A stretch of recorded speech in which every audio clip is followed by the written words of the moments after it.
everybody. Welcome to another episode of Wrestling with Stereotypes. I'm Kel Dansby here with my co-host Andreas and Hale. And today we have one of the brightest young talents in pro wrestling, the amazing Brooke Valentine is joining us. It is so great to have her here. Don't act shocked. You know you get busy in the ring. Like, we see your work. You see it. I mean, okay. Thank you. Thank you for having me. No, thank you for joining us. It is amazing. Again, we are, fans of your work first and foremost. Like, everything that you've been doing, it seems like you exploded onto the scene, and then we're just everywhere because we go to all the GCW shows. We're always at WrestleMania weekends or all this thing. And then your name was just everywhere, popping up. And then when we saw you work in the ring, it was like, oh yeah, like, no, Brooke is special. So thank you. I know the schedule is busy. No, thank you. That honestly, like, that's the hope whenever I go somewhere new, especially like GCW. So that I'm so glad I had that impact. Holy shit. Thank you. No. Like, never would have, like, literally 6 months ago, you would have asked me. I'd be like, nah, I'm just chilling this year. Maybe I'll go to Illinois, maybe Indiana. But no, like, I just got back from New Jersey. Like, what? And I mean, I guess we could start like with that. I mean, where did you fall in love with pro wrestling? Like, when did this become a thing? Oh, are you guys? It's a really long story. We got time. That's what we're here for. We got time. Let's hope I can keep everything straight. So I had this best friend. We have done theater together since we were like 9 years old. And we'd always been friends, always hung out, but I never knew that he was into like wrestling until we were like 18, 19. And he started showing me some stuff. He started actually with Lucha Underground. And like, I was like, okay, Prince Puma, that, like, Prince Puma who?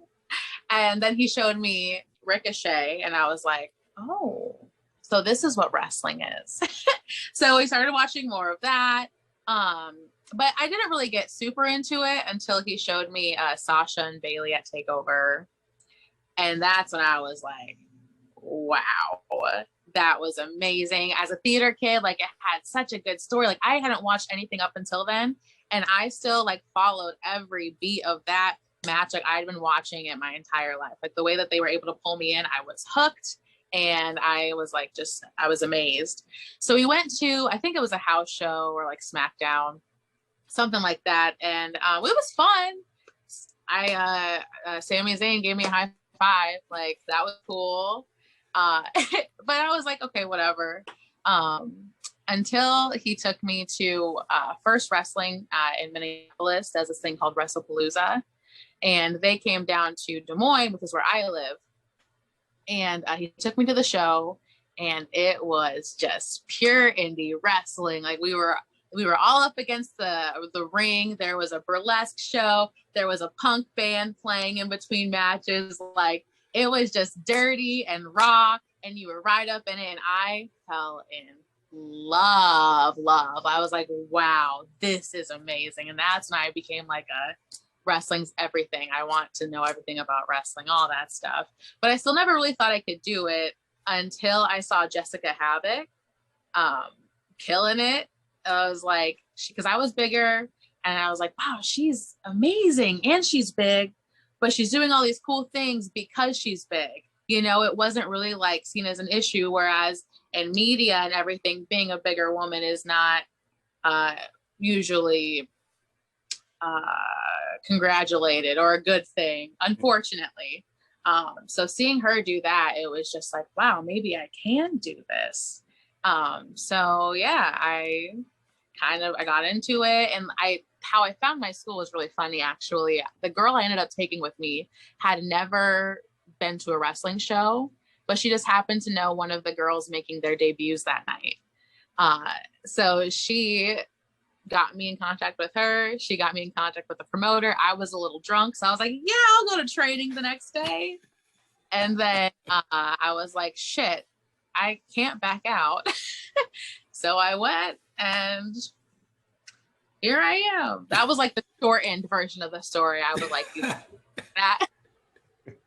There's so much more to that. It's ridiculous. All right, let's dive into some of this so much more than when you get there and you talked about seeing, Havoc wrestle and seeing people with your body type. We've had Faye on the show, and Faye's incredible. And so having these women who are doing it, and then now you may not understand this, but you are one of them, having these women of all sizes, all shapes, all different looks, natural hair, which is something we've talked about on the show before, because for so long it was just straight hair or, extensions, even like if you watch like NXT and stuff, like if you're ethnic, you got to get extensions and color them or something. To have so many different representations, how important was that when you were just becoming a fan and seeing this and deciding to pursue it? Yeah, so I always thought I had to have the long, straight hair, funky colors. Like if you go back, my hair was blonde, it was pink, and then it was red. And then I actually saw Marty Bell in the Mae Young Classic, killing it with her amazing hair. My God, I'm in love with it. And I was like, fuck, that's what my hair used to be like. And she looks so good in the ring. It's like, why can't I do that too? So I hit up my local promoter. I was like, hey, can I have a hair versus hair match? And can I lose? And he was like, yeah, all right. So I lost my hair versus hair match and I shaved my hair off and I actually grew it out to my shoulders and then I got the itch to dye it again. And then I ruined my curls. So I had to start over, but I love my short curly hair. I think it's fun. It's different. I don't think there's anything wrong with wanting to have long hair. It's really fun to wrestle with long hair. I think it adds a whole different dramatic to it all, but you don't have to have it to be a wrestler. And I wish more people understood that. Yeah, we've had Marty on the show twice. So that's the first thing when I got the DM, I was like, oh yeah, cool. What? And I scrolled and I saw Marty. I was like, okay, even if I was already going to say yes, but yes. Marty, period. Let's do it. Yeah, Marty's incredible. So I got to ask you, before you saw Sasha and Bailey, did you have a preconceived notion of what pro wrestling was? My mom has memories of watching it with like my grandpa and my uncle, when they were kids. And we watched it a little bit when I was a kid. So I knew who Stone Cold was. I knew who The Rock was. I knew who John Cena was. But I couldn't tell you any of the women. I couldn't have told you anything about what was going on in wrestling either. So I just kind of knew what everyone else said about it. So I definitely judged my friend a little bit when he told me that we were going to watch wrestling. I was like, I trusted him. Like, all right, you have good judgment. But I was a little bit like, I don't think I'm going to be into this. It just didn't seem like my thing. And then, but then when I realized, there's so much more into it. There's so much of a story you could be told, which, like I said, as a theater kid, that's right up my alley. That's my thing. So that was really what drew me in instantly. So let me ask you this. If it wasn't two women in the ring, when you saw Sasha and Bailey, would it hit you the same way? I don't think so. I appreciate a good story. But when you can see kind of yourself represented there as well, a Black woman being amazing, that's really cool. I think that adds just a little bit of a different flair to it. And the reason why I asked this question is because Kel kind of alluded to it. It's representation is so important, right? And we kind of need to see ourselves do something in order to do it. I want to flip it on you real quick. Now that you're doing what you're doing, if Faye's doing what she's doing, you guys are opening the door for women that look like you in skin color and body type to be interested in this business. Do you understand what's going on right now, that there are young girls looking at you and saying, I can do that because Brooke's doing it? It's weird to think about it like that. But I do not carry it lightly, I guess. If I had this representation when I was younger, where would I be just confidence wise, as a human, to see my body type. I was never a chubby kid, but I had only been fed to me the super skinny. So I always perceived myself to be lesser than because of that. And if I had just seen one or two or three women that just were fat and fabulous, fuck, you know, and not fat in the butt of the joke, not fat and the ugly friend that gets tossed aside, but just fat and living, you know, how underrepresented that is in so many different aspects of everything, but you know, right now specifically just body types. And even when we finally get representation, they're plus size, but they have zero belly. You know, they're plus size, but they have the perfect hourglass. Like even me, I'm technically a mid-size body type just because of where I carry my fat. Like there's nobody, there's levels. There's levels. I'm learning right now. So yeah, it's cool. It's insane. It's all I've ever wanted was to just be some sort of representation for little me, little Brooke. So I asked this to Faye when she was on as well. When you decided to wrestle, and two things that you have to do: choose a gimmick, choose ring gear. Mm-hmm. We see so many women who are, I'm not even going to say plus size. Like if you aren't the skinny, like prototypical model, like they kind of typecast you in this certain gear. Mm-hmm. Or like they try to make everyone look like Asia Kong or like something like you know, mm-hmm. the monster heel. When you started wrestling, your gear is nothing like that. Is that something you had to fight against, or was it just off rip? You're like, nah, you're going to see all this body. It's so funny that you bring that up because I didn't know what kind of gear I wanted because I was still a pretty new wrestling fan. And I feel like, you know, a lot of wrestlers are able to pull from like past, you know, gears that they've seen. So I really had no idea besides like, oh, all the girls are sparkly. So I need sparkly, or I need to get the leather. So I kind of like came up with the concept. My first set of gear was inspired by Poison Ivy, Batman. I love Batman. I'm not like a fanatic, so people don't come up to me and be like, what was the 1996? Like, I don't Batman and Poison Ivy's dope as fuck. Okay, like that's that. Get over it. So I had like the green, I had the gold chain, like it was really cute. And the gear maker, she was wonderful. She helped, you know, kind of guide my design. But the pants, I didn't really like wrestling with the pants. I felt too constricted. So I switched to like the shorts, and I realized, wow, I like wrestling when I don't feel like I have to pull things up, or I like wrestling when I don't feel like I have like things restricting me. So that's when I kind of started going to the less and less fabric. It's just more comfortable. I get why dudes wrestle in just trunks. Like, golly, if I could, it'd be amazing. It's just, you have to, especially as a bigger woman, like there's so many more layers I have to wear, like just to make sure that I don't have a mishap in front of 10 children at a birthday party. But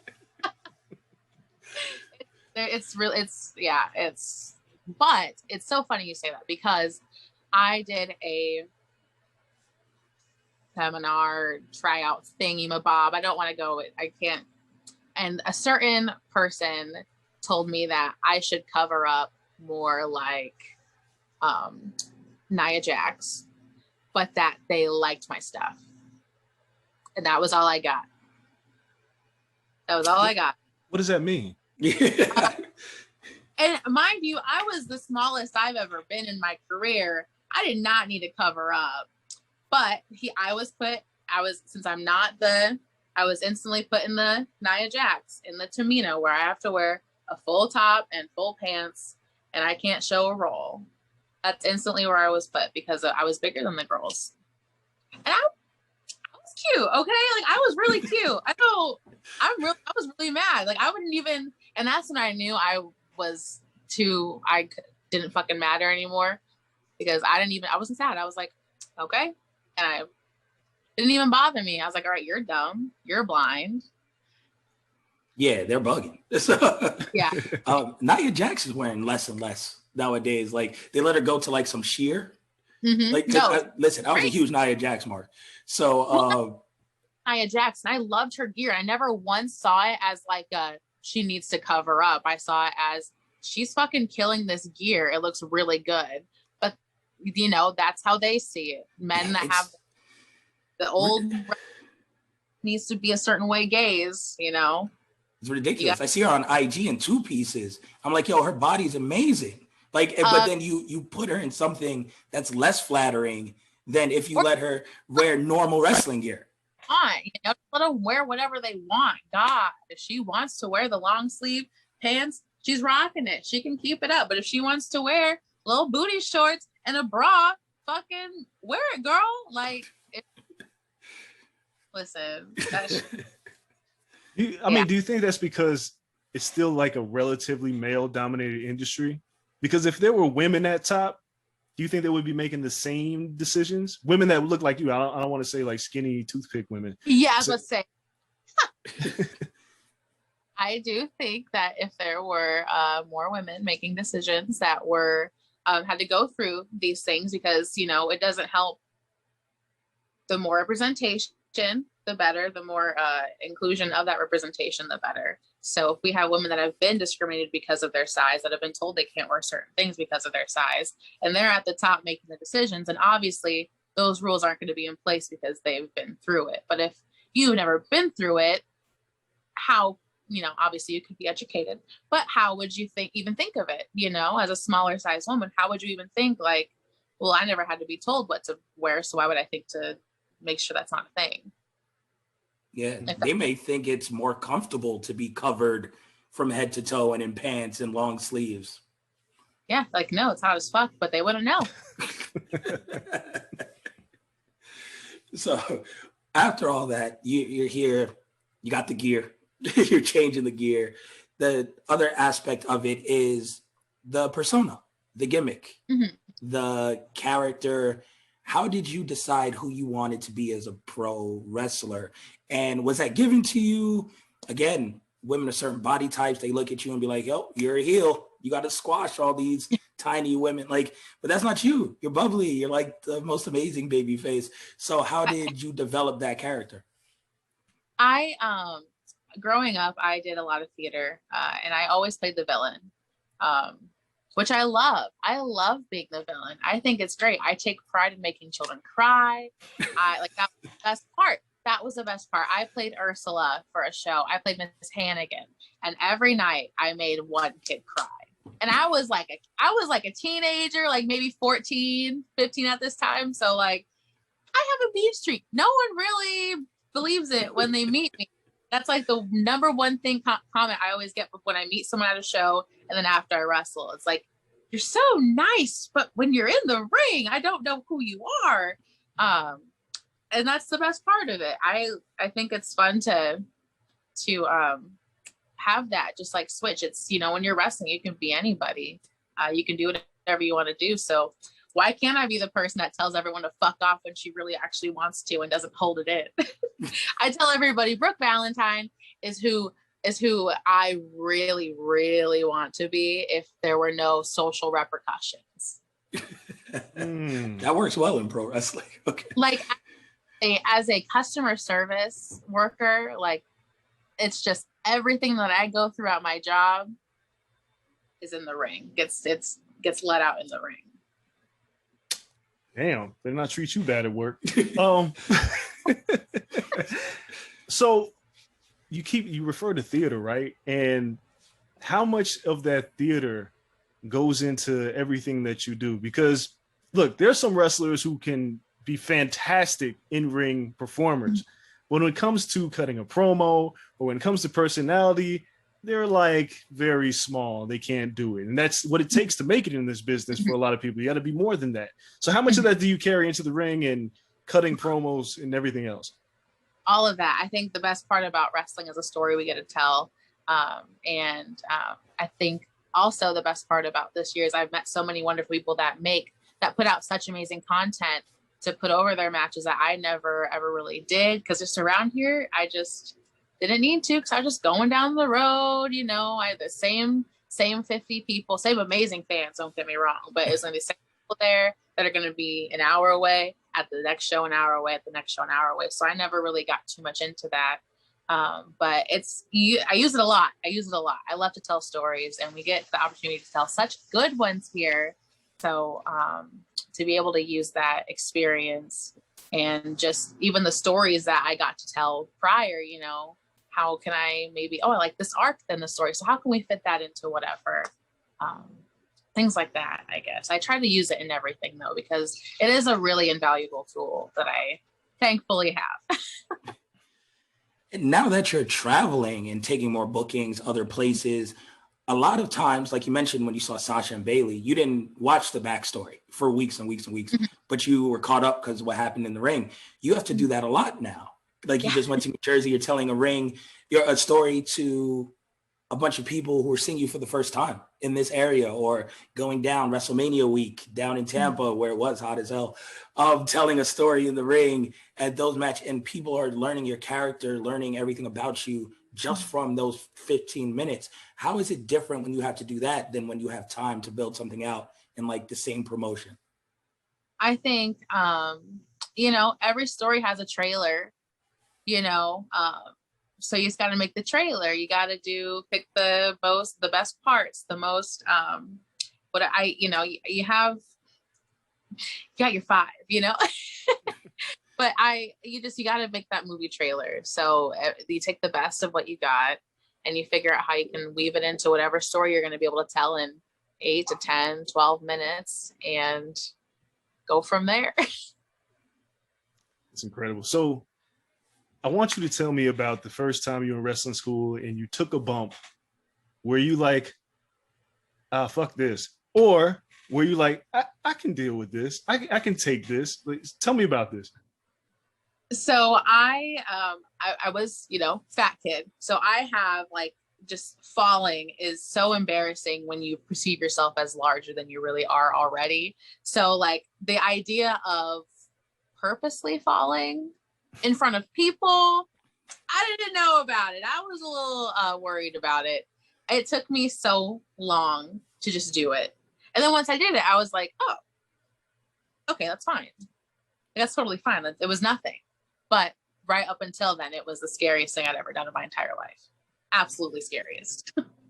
Damn. So I want to follow it up because there's all these other things you got to learn: running the ropes, selling. What was the hardest part for you? Because it doesn't sound like the bump part was too difficult. What was the hardest part for your adjustment into wrestling? Rolling. It's so hard. I can do like the like an arm drag, you know, like the roll that you use to like get ready for that. I can do that. I can't do a backwards roll. I can't do it. I can fake it well, but I can't. You know how Charlotte, how she gets in the ring and she does just that beautiful, like she goes vertical and then she steps up. No, I could never. Absolutely. How much does that transition into a match though? Like I'm wondering like, why would they even ask you to do this? That's the thing. Well, there's a lot of like pinning combinations where it helps you move quicker to like roll out of it. And I can I can fake it in those situations, you know. But I think it's just like a pride thing, honestly. The reason why I want to be able to do it, just like, you know, but I'll be fine. I always see that at tryouts. Like I watch like the tryout footage that they might have on like WWE Network and all this stuff. I'm like, yo, half of this stuff isn't part of pro wrestling. Like, why are you doing it? Want to be the guy in the tryout that can't do a goddamn back roll? I know. Everyone's always like, well, Kevin Owens, but okay, well, I'm not Kevin Owens. Like, come on. I mean, yeah, you know what? I guess that makes sense because, like, how much of us have gone to school and done math and we're like, I ain't never going to use the Pythagorean theorem in the real life. But if somebody asks you, you want to be like, well, shit, I can do the Pythagorean theorem. So I guess kind of makes sense. I can't do the Pythagorean theorem. So, I mean, it is what it is. Hey, I can't do this shit either. I'm just saying. I don't remember none of that shit, but I get it. I get it. Like, I guess I am that guy. So what are the challenges of being a Black woman in pro wrestling? And have you encountered anything that you were like, oh, that felt slightly racist? I mean, I have so much privilege with just being a lighter skinned Black woman. I'm mixed race. I'm white and Black. So like having that privilege already has set me apart from not having to deal with half the bullshit that everyone else has to go through.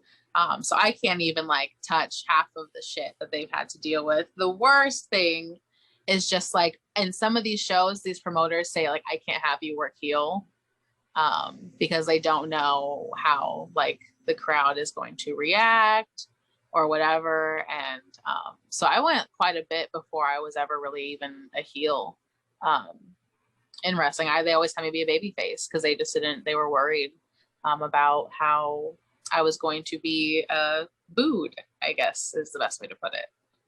Yeah. Wait. One show that they were chanting gorilla at me, and I was just like, yeah. And I was just like, at least be, I don't know, creative. That's my thing. Like, if you're gonna be like a piece of shit, at least be a creative piece of shit. You can't rely on the same old tropes, or it's just like, I don't know, it's dumb. What year was this? 2019. 2 years ago. 2 years ago. And people are still okay. That's wild. So I mean, what have you seen? Like, when you talk about everybody else dealing with the bullshit, because you're a Black woman, you are plus size, and you're a woman, right? In pro wrestling, there are obstacles here. What is the most challenging thing? Is it being Black? Is it being a woman? Or is it your size?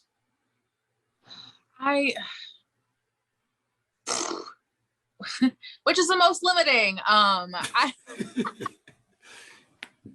I think oh God. Well, then you got to add, I'm bisexual too. So that is just another, so the oppression is just really down on me. I think it all starts at being a woman, and then it just goes down from there. I think being Black in wrestling is hard. I really do.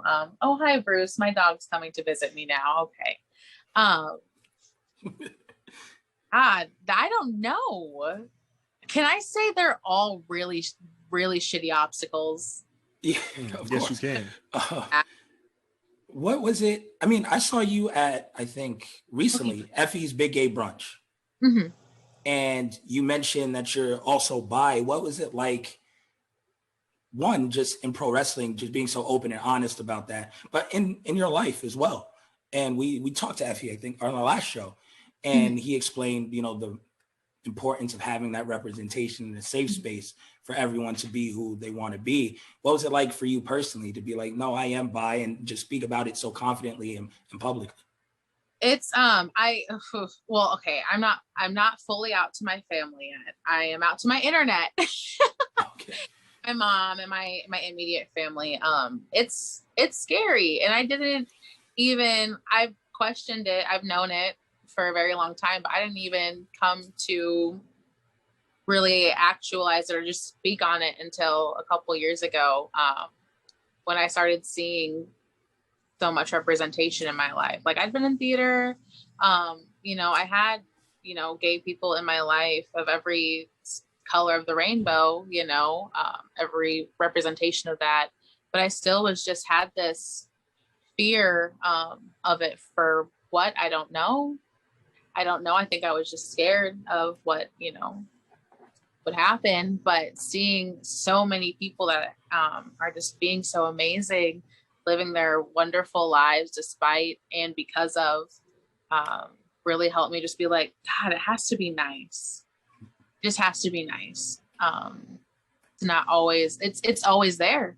When you haven't told anybody, when you're in the closet, it's always there. I'm always thinking about it. I'm always like, do they know? Do they know? Do they know what I'm thinking right now? It's like just the minute. And I don't even think I've ever actually been like, hey, everybody, I identify as, but that's the one thing too. Everyone's just like, oh, you're part of the LGBTQ plus community. All right, we love you. It's never okay, well, what about this? And I think that's also what I was scared of. Like, I hadn't been on a date with a girl. So am I going to be ostracized? I was so scared of that. That's not at all what any of it's like. Everyone's just so, we love you. You're part of us. You're part of the family. That's nice. So when you talk about, your family, what do they think about you wrestling? Grandma hates it. The rest of my family loves it. They, like I said, they grew up watching wrestling, so they think it's freaking cool. Like when I told my stepdad I was wrestling jazz, he was like, "No shit." Yeah. It's really cool. And then like they get to meet people that they watched on TV, you know, when they come to see some of the shows that I'm on. So it's a fun little way to give back to them. Like, hey guys, yeah, I'll get you to Booker T. Don't worry. Dude, you just mentioned wrestling jazz. Now, obviously, jazz is from another era, right? The ECW era. How much did you know about jazz before you had this match? Did you go back and like watch all of her work? I went back, watched a little bit. So here's the thing though, when I am wrestling legends, I don't go back and watch everything because I don't want to hype it up in my head and then make myself literally throw up because I'm so freaking nervous. So I was like, I am aware of how amazing she is and all of her amazing accolades, but this is a match. This is a match. This is a match. I have to tell myself that or I will psych myself out. I get so nervous. It's ridiculous that I have to give myself every like mental edge possible.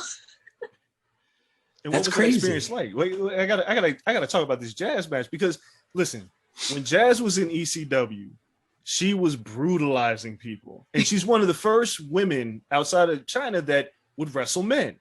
Mm-hmm. Like, and she broke a lot of the stigma when it came to women in pro wrestling. So like she's a legend in so many different ways. She's older now, but she's done so much in this business. So I want you to tell me about the match, but then I want you to tell me about your interaction with Jazz. Like, did you glean in any advice from her because she's been around for so long? Yeah, no, I definitely caught some of her of her hook, her little jab. Got that. She got me with that. And I was like, all right, I see you, Jazz. No, the match was amazing. Like, I got to also work with Trish Adora, which like, and I got to tag with Willow. Like, amazing. Like, for a match of just like knowledge, that was like the perfect storm for me. It was so wonderful. Willow and I really gelled as a tag team. I thought that night, like the most that we have so far.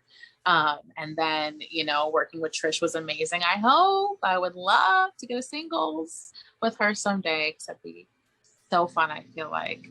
And then Jazz just beat my ass. Like, she beat my ass. Got me out. You mentioned, you know, tagging with Willow. Before then, it was you and Faye, correct? No, it was Willow.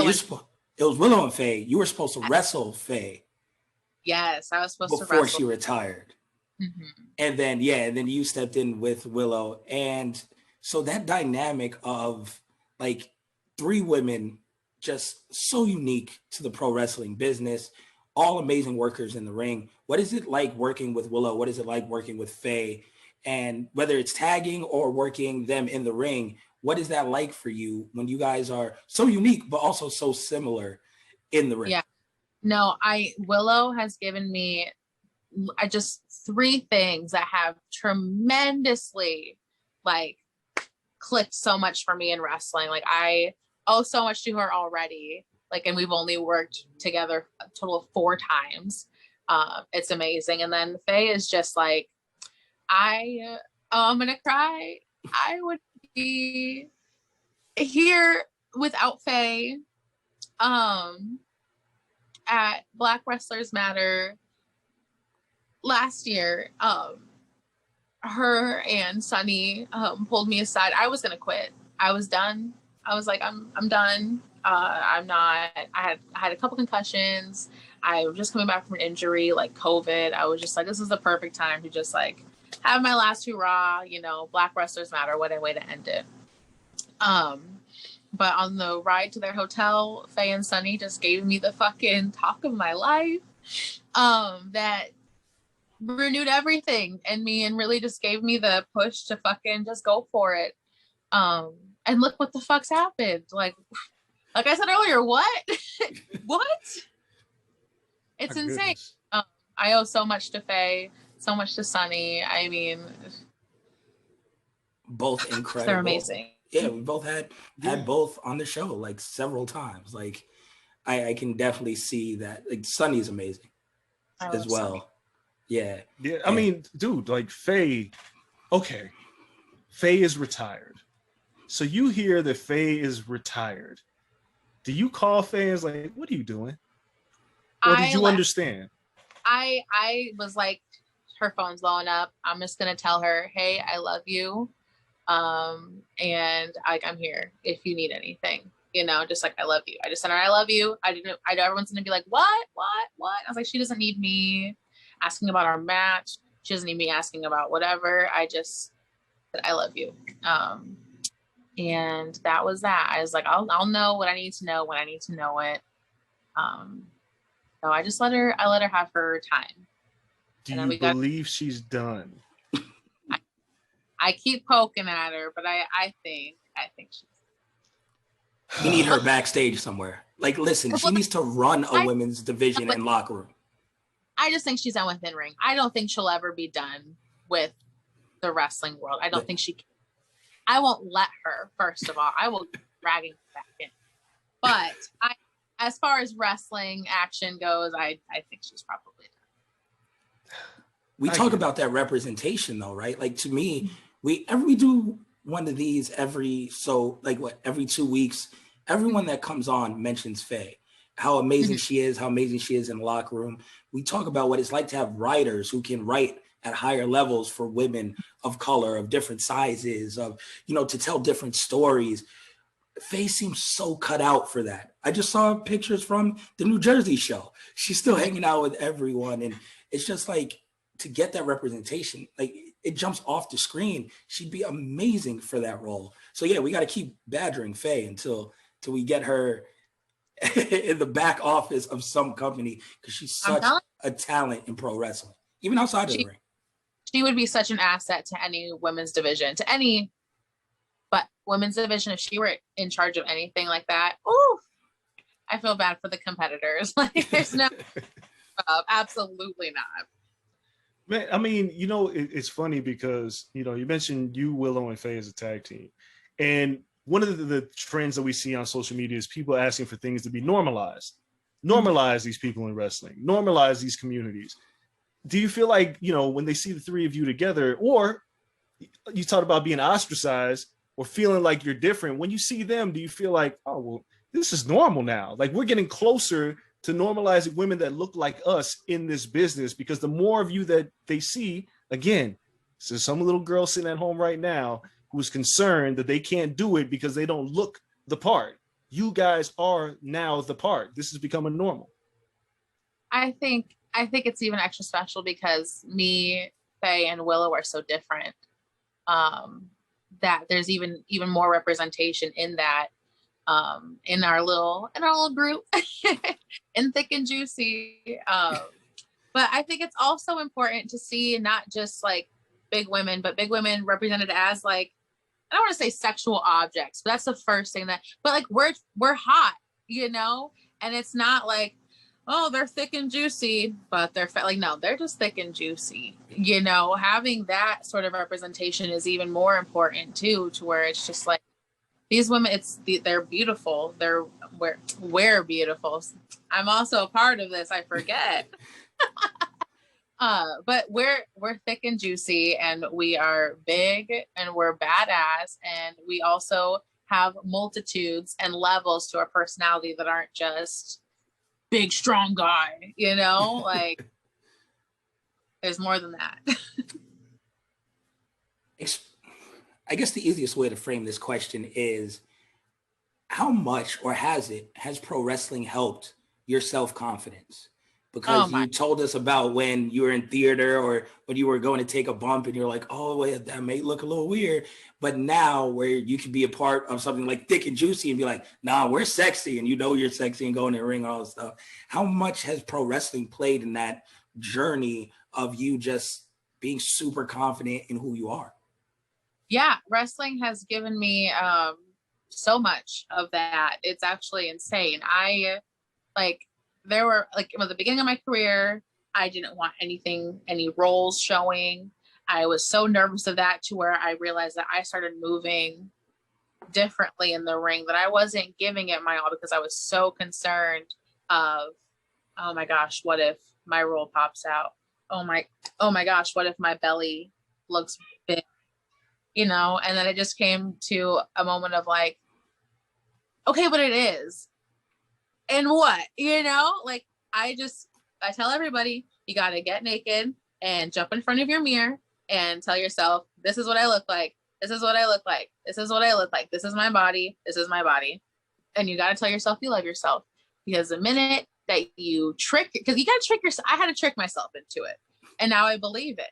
I'm hot as fuck, despite my fat, because of my stomach, because of my rolls. All these things make me me, and I am beautiful. And I don't think I would have gotten here this quick if I didn't have to be half naked, running around, jiggling in front of people every weekend. Yeah, I mean, you got to trick yourself into it, kind of, sometimes. That's probably not super healthy, but hey, listen, look, whatever. Yeah. We did our live show 2 years ago, right before our first Wrestling with Stereotypes, and it's my feature image on social media. I think still, I might have changed it, but it was for like ever. And my shirt it says "Back to the Fupa," and people always like die. I'm like, no, like we're normalizing bellies being sexy. Like, give me all the rolls, everything. Let's do it. And that's the thing too. Like it's not. People always think that normalize means advocate for fat, advocate for people should be fat. Like that's not. I'm just asking to not be treated as less than because I'm fat. And I don't want to treat myself as less than because I'm fat. I don't get why that upsets people so much. I'm not saying everybody else should be fat. I'm just saying I'm not going to hate myself because I am. Why is that making people upset? People can catch me belly out all summer. It's 115 in Vegas. I'm going belly out. So if you see me on the strip this summer, you judge me. I ain't having 6-pack since I was like 12. Exactly. You just got to tell yourself they're looking at me because I'm so sexy. Yeah, listen, they're going to get whatever this body looks like. And it looks like a bunch of rice and beans and other Puerto Rican foods. So use your imagination. Fed, and you're well fed. There you go. See? Like, that's not bad. That's not a bad thing at all. No, listen, my wife likes it. That's why I tell everybody. Like, what? Yeah, no, my wife likes it. You're good. So how, when you talk about, because I know you didn't want to say sexuality, but let's just be honest. There is something that's sexual that used to never be talked about. Like all the plus size women were all treated like monsters. So Faye wrestles this match with Effie. And this match is unlike anything that anybody has ever seen up until that point. But it was so important to so many communities to see this because it was fun. It had a point. And when we talk about normalizing something, like we're watching Faye twerk and Effie's like, no, I can't. This match, I feel like, broke down a lot of walls. When you saw this match, what did you think? I mean, to me, it was pure genius. I was like, how the fuck do I get on shows with these guys? I was like, I need to get to where they are in their career because that's the kind of, I want to have that much fun. Like, fuck, that was just it was fun. It meant something as well, though. And it was also breaking down so many barriers.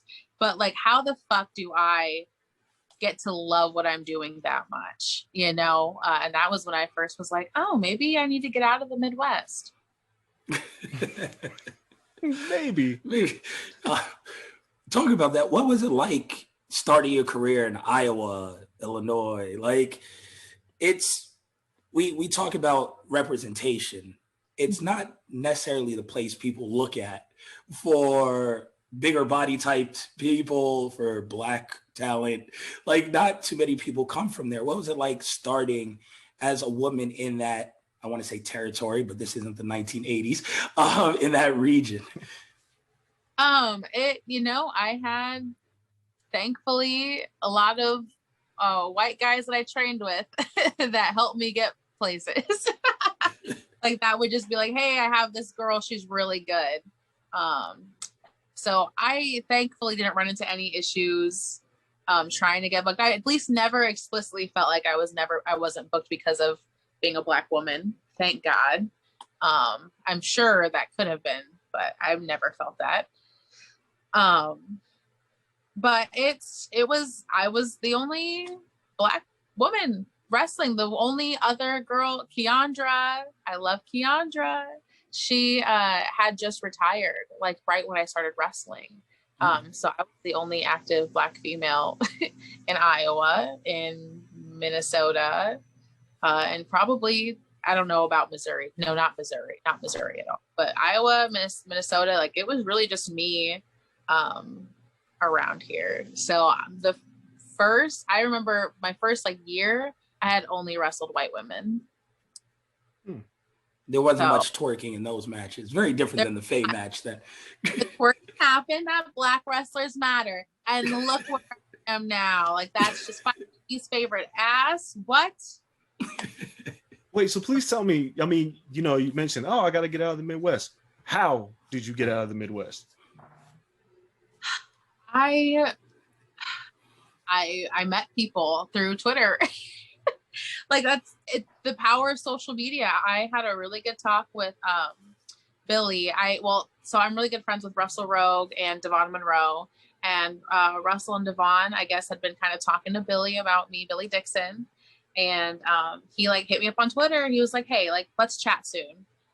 So he gave me a call and he was like, listen, so I was talking about how Twitter is so hard for me and I hate it. He's like, yes, but you can do so much with it and you got to learn how to make it work for you. And he said, you kind of have to be obsessed with it for a little bit, but once you get it working for you, you're good. So I started just using Twitter, like literally just started using Twitter and got my name around to other places, to other people that were able to see my work that were like, wow, that's pretty good. And then it just takes one. It just takes one person to bring you out. And thank God for Billy Dixon. When he brought me out for the Cassandra Cup, I was able to meet so many people. That's how I got to talk to Alley Catch about about Real Hot Girl shit that night. So like that couldn't have happened without Billy. And then Real Hot Girl shit got me Real Hot Girl shit down in Tampa, which happened to get me For the Culture. And you know, it's just like a domino effect. And you know, it just takes one. It just takes one. But Twitter is the biggest help, just being able to have my stuff be seen by so many more people than the, you know, 5 that were watching it to begin with, because I wasn't sharing anything. So what's next?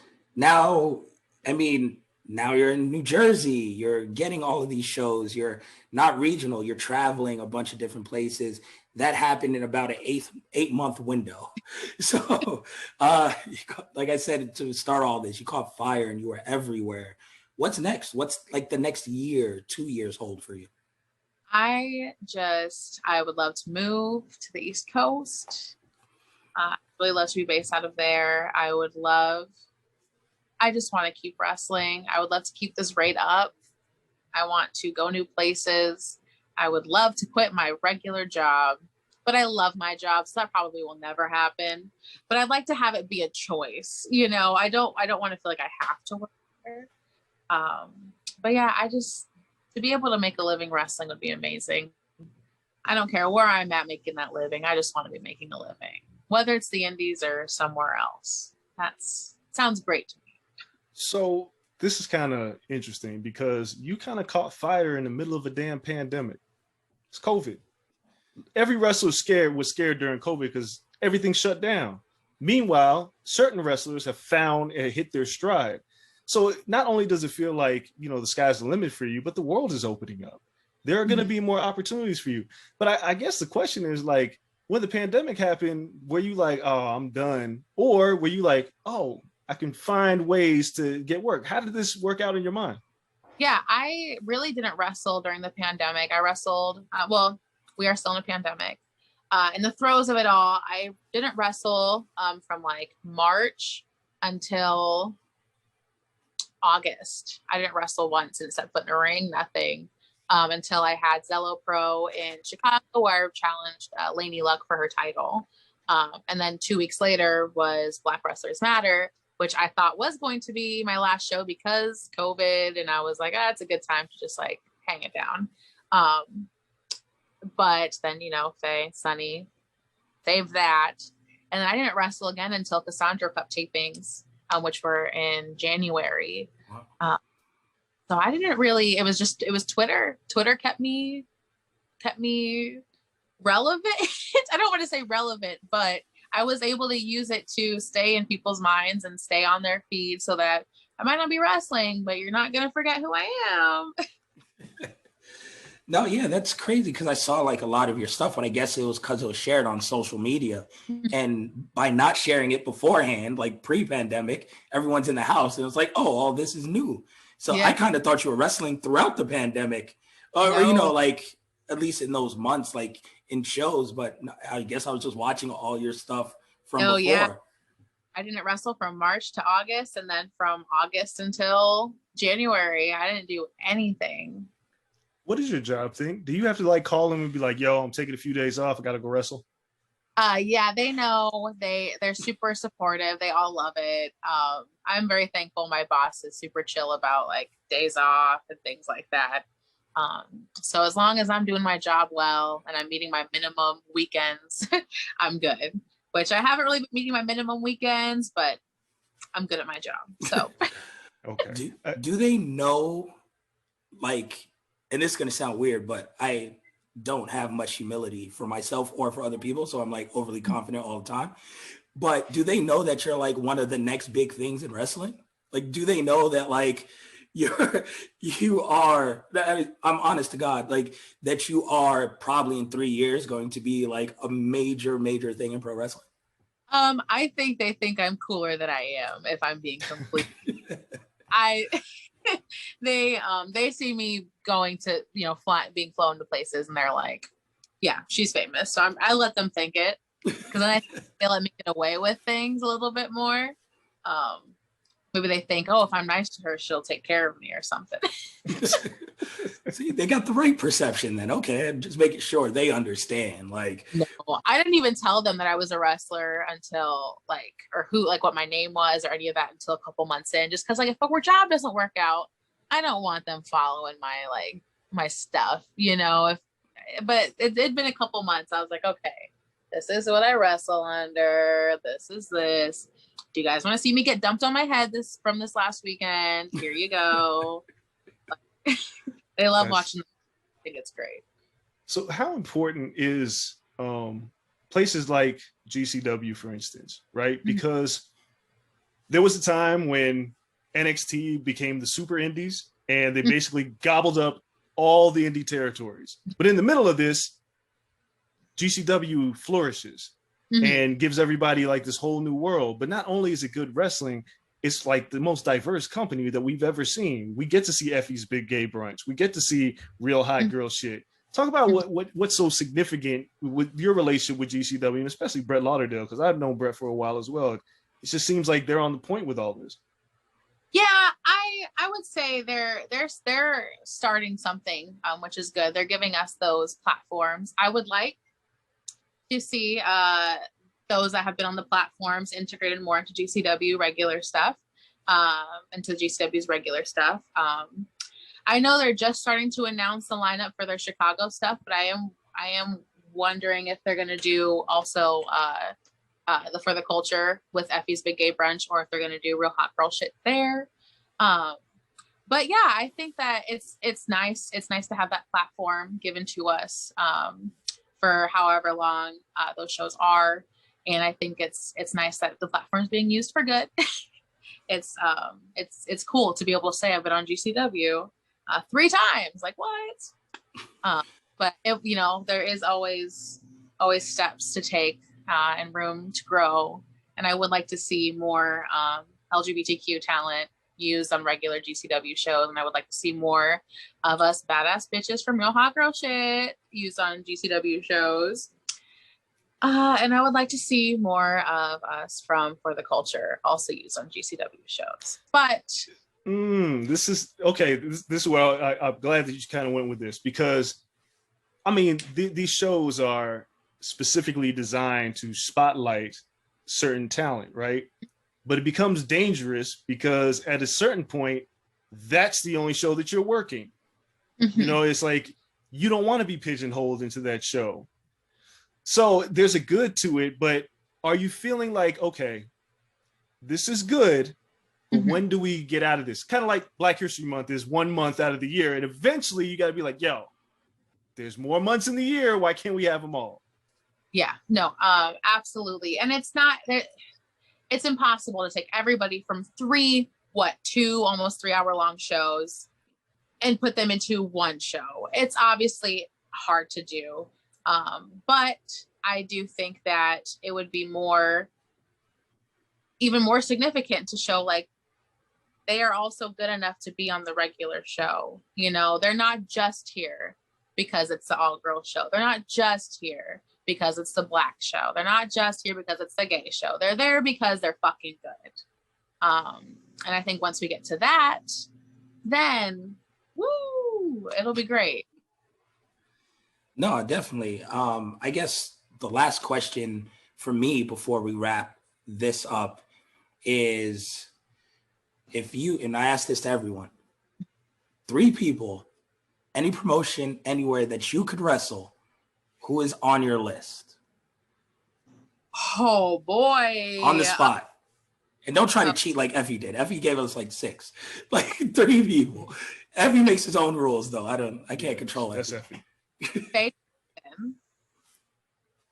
obviously.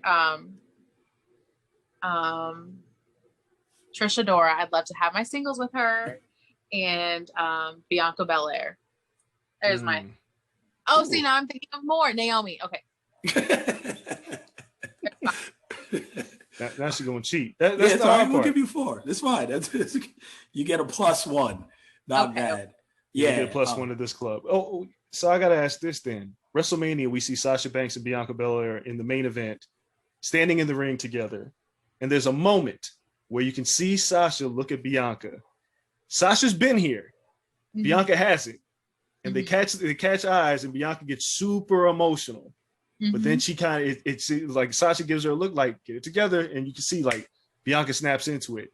For me, that made me emotional because I was like, you know what I'm saying? It's like one of those moments where it's like, I'm looking at her and I'm just like, I've talked to Bianca and I know how much that moment meant because she knew what she was representing up there. When you saw this happen, and then they go and have this absolute banger of a match. Talk about how this made you feel. You know, it was that night. It was a night that it was after. Oh my God, I cannot talk because I'm thinking about it. I had an amazing weekend in Tampa. That was the best wrestling weekend of my life. I really felt things click there. So I was already on the high from that. And then just the cultural significance of what was happening, and then them also being my 2 like favorites. And just seeing being able to really see, because we all knew how much it meant to her, but just to see that wall kind of come down for a second of how much that really meant to her. God, I had instant chills. I have chills now talking about it, but I bawled. Like it was just a constant faucet the entire time. And the match was good. Oh my God. I mean, that's the crazy thing, right? Because and this is me talking because I'm seeing how emotional Bianca is, and we know how emotional Sasha is in general when it comes to wrestling. She's very passionate. They have this moment. The match starts. In my head, I'm like, God, I hope this is a clean match. I hope there's like nobody, because it meant so much to them. And then they go ahead and turn in this performance that I've watched multiple times. Because sometimes WrestleMania matches, you get super hyped for them and they kind of let you down for one reason or another, not enough time, or you feel like they held back a little bit. But they gave us everything from Bianca catching Sasha on the outside, walking her up the steps, to the hair whip finish. Like when you see a match that clean, being a performer, because you know how it is, being a theater person, because you know how it is. Is this match like a classic to you? God, it's instant classic. Anyone that says otherwise I wonder why. Okay. It was amazing from start to finish. It's another one of those matches where you didn't have to see any of the lead up to know exactly what was going on in that match, just by their faces alone, let alone their physicality, how they changed their movements throughout the match. Like everything just hit so good. And I cannot imagine how amazing they felt at the end of that. Like I know when I have a match where everything was just perfect. And right when you're going for that pin, you're just like, fuck yes. It's the best. And then at WrestleMania, I can't imagine. Like, amazing. Listen, your day is coming. But no, I really appreciate you taking time out to talk to us and to all of our viewers. It's so amazing. We try to always give people their flowers when they're on with us, and truly, even though I understand sometimes in the midst of it, it's hard to take all this in, and you're still trying to continue and grow and be better, but you've already done so much. You're so important to representation in pro wrestling, to the entire community. You're kick-ass in the ring, which always helps. Like, you're a great person to watch, always entertaining. We appreciate it. I'm sure everyone watching appreciates it too. And just keep kicking ass. Keep being you, because being you is so important. It comes across in everything you do. So I appreciate that. It's so authentic. And that's one thing that instantly we had to reach out to you, because listen, this is my first time talking. You feel like I've known you forever, because everything you do, you give 100%. Like, it feels like everyone knows you. So it's greatly appreciated. No, thank you, God. Thank you so much. You guys cry. Hey, it happens. We got to get flowers. But, before Kel takes us home, please tell everybody where to find you. Tell everybody what you have coming up, because we want to make sure that people are following you, because this has been an amazing conversation, and I can guarantee people want to see more of you. Well, this week I am wrestling in Tama, Iowa at Rugged Pro Wrestling JJ Garrett. Next week I'm wrestling at First Wrestling in Minnesota. I don't know what match I have for that yet, but I'm very excited to be back at First. You can find me everywhere, every social media platform, Queen B, Brooke V, on everything. That's Twitter, Instagram, Facebook, OnlyFans, Cash App, PayPal, all that's Queen B, Brooke V. All one thing. There it is. We'll be following along. It's such an amazing ride to be just a viewer of. So we're rooting for you. Appreciate it. Thanks everyone for watching another episode of Wrestling with Stereotypes. As always, we appreciate you. Check out everything else on the adfreeshows.com. For myself, for Andreas Hale, for the amazingly talented Brooke Valentine. Thank you. Until next time, we're out. Peace.